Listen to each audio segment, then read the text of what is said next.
Olá! Hoje vamos mergulhar numa das ordens executivas mais audaciosas e talvez controversas da história dos Estados Unidos. Uma medida que, praticamente da noite para o dia, redefiniu a própria ideia de propriedade privada e o poder do governo sobre ela. Parem um segundo para pensar nisto. Um metal precioso, que tem sido um símbolo de riqueza e segurança há milénios, a tornar-se subitamente ilegal. Que circunstâncias extremas poderiam levar um governo a tomar uma medida tão drástica? Pois é, parece ficção, mas é um facto histórico. Houve um tempo, não assim tão distante, em que cidadãos americanos foram obrigados, por lei, a entregar o seu ouro ao governo sob pena de multas pesadíssimas e até prisão. Para percebermos como é que isto foi sequer possível, temos de recuar no tempo. E para entendermos o porquê desta medida, temos de nos transportar para 1933, para o coração da Grande Depressão. A nação estava literalmente de joelhos. O cenário era, sem exagero, catastrófico. Os bancos estavam a fechar às centenas, todos os dias. O desemprego disparava para níveis nunca antes vistos e os preços caíam a pique, numa espiral deflacionária que parecia não ter fim. A confiança no sistema financeiro tinha simplesmente evaporado. No centro de tudo isto estava o chamado padrão ouro. A ideia, em teoria, era simples e sólida. Cada dólar que andava a circular era garantido por uma quantidade real de ouro físico.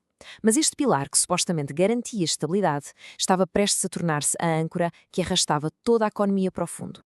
E foi aqui que o padrão ouro se transformou numa autêntica armadilha, uma camisa de forças dourada que estava a sufocar qualquer tentativa de recuperação económica. Com o pânico a instalar-se, as pessoas fizeram aquilo que parecia mais lógico.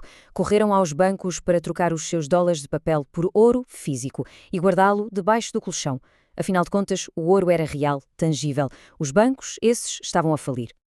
E isto criou um círculo vicioso terrível. Quanto mais as pessoas acumulavam ouro, mais as reservas da Reserva Federal, o Banco Central, diminuíam. Por lei, isso significava que a Fed estava de mãos atadas, não podia imprimir mais dinheiro para estimular a economia.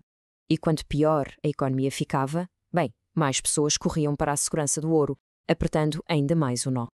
Perante esta paralisia total, o recém-empossado presidente Franklin D. Roosevelt decidiu que eram precisas medidas drásticas, e assim nasceu a Ordem Executiva 6102. A ordem era incrivelmente clara e direta.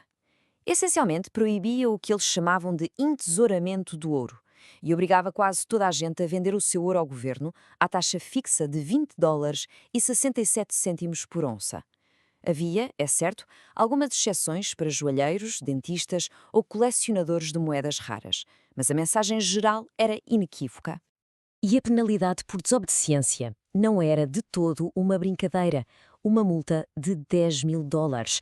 Em plena Grande Depressão, isto era uma autêntica fortuna. Só para termos uma ideia da seriedade da coisa, se ajustarmos esse valor à inflação, estamos a falar do equivalente a quase $250.000 nos dias de hoje. Claramente, isto não era uma sugestão, era uma exigência, com consequências muito, muito sérias. Como seria de esperar, uma medida tão radical não podia passar sem ser contestada. A batalha seguinte não foi económica, mas sim legal, e foi travada na mais alta instância judicial do país. A questão central era a chamada cláusula do ouro. Muitos contratos da época tinham esta cláusula, que garantia que o pagamento seria feito em ouro, para proteger contra a desvalorização da moeda. O governo argumentou que a emergência nacional lhe dava o poder de anular essas cláusulas em nome do bem público. Já os opositores defenderam que isso era uma violação da santidade dos contratos. E a decisão final não podia ter sido mais justa. Por uma margem de apenas um voto, 5 contra 4, o tribunal ficou do lado do governo.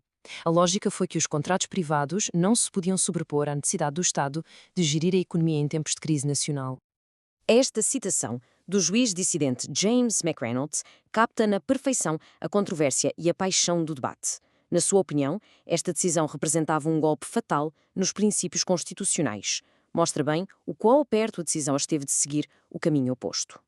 Com esta vitória legal assegurada, o governo tinha agora o caminho completamente livre. E o que se seguiu iria transformar para sempre a economia americana.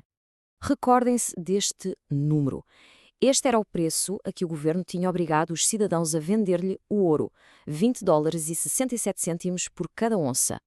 E então, com o ouro todo firmemente sob controle do Tesouro, o governo fez isto.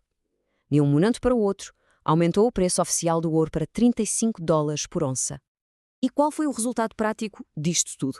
Ao aumentar o preço do ouro, o governo, na prática, desvalorizou o dólar em quase 70%. De repente, a Reserva Federal ficou com as mãos livres para finalmente injetar dinheiro na economia.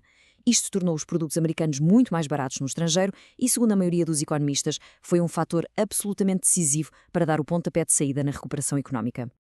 E atenção, esta política não foi uma coisa temporária. A proibição de posse da maioria das formas de ouro por cidadãos americanos durou mais de 40 anos. Só foi revogada no final de 1974, muito depois dos Estados Unidos terem cortado completamente qualquer ligação que o dólar ainda tinha ao ouro. No fundo, a história da Ordem Executiva 6102 deixa-nos com esta pergunta fundamental que continua tão relevante hoje como era em 1933. Em tempos de emergência nacional, até que ponto pode um governo expandir os seus poderes? Onde é que se traça a linha entre a necessidade e a liberdade? É uma questão que, provavelmente, cada geração terá de voltar a ponderar. Obrigada por nos acompanharem nesta análise.